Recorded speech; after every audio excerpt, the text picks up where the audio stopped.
Als nostres vídeos d'anàlisi de lluites, per tal de fer més entenedor com evolucionen els combatents durant la lluita, hi podreu veure unes barres de vida, com les que es veuen en molts videojocs de lluita. Aquestes barres representen el poder de cada lluitador. Com que a Bola de Drac, quan un lluitador perd el seu ki també perd la vida, en realitat també les podríem considerar una mena de barres de vida, amb la diferència que aquestes, a més, també afecten la capacitat d'atac i de defensa del lluitador, així com la seva velocitat i energia. El poder d'un lluitador es pot trobar en diferents estats, així que hem triat diferents colors per tal de representar-los. El color verd representa la capacitat de combat que té disponible el lluitador en un moment donat. És a dir, si un lluitador que està il·lès augmenta la seva força al 50%, el 50% de la barra estarà pintada de verd.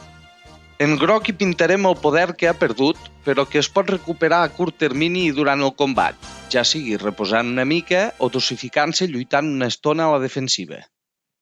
En gris, el poder en reserva, ja sigui perquè el lluitador està lluitant a mig gas o per qualsevol hàndicap que pugui corregir ell mateix a mig combat. El criteri per considerar-lo poder en reserva és que sigui factible pel lluitador treure'l durant el combat sense cap ajuda externa de ningú. Per exemple, tant el Nappa com els superguerrers que no s'han entrenat pateixen un estrès que limita el seu poder real. Però mentre que el Nappa pot calmar-se en un moment i lluitar a fons, pels superguerrers aquesta calma requereix un entrenament i no és factible a mig combat. Per tant, el Nappa el pintaríem amb poder de reserva, mentre que els superguerrers no.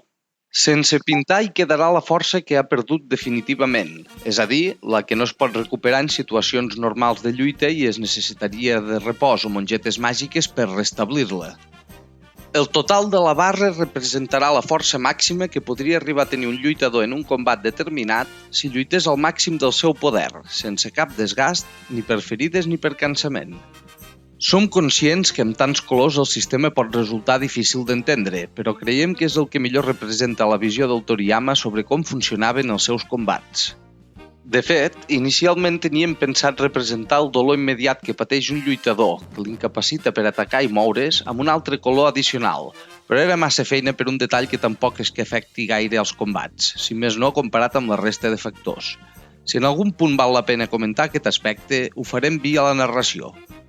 I fins aquí el vídeo explicatiu. Esperem que us hagi servit per resoldre els dubtes que poguéssiu tenir. Posant l'explicació en un vídeo a part la podem fer més extensa sense saturar els vídeos d'anàlisi de combats amb minuts i minuts de contingut repetit explicant sempre el mateix. Ens veiem als propers vídeos. Salut!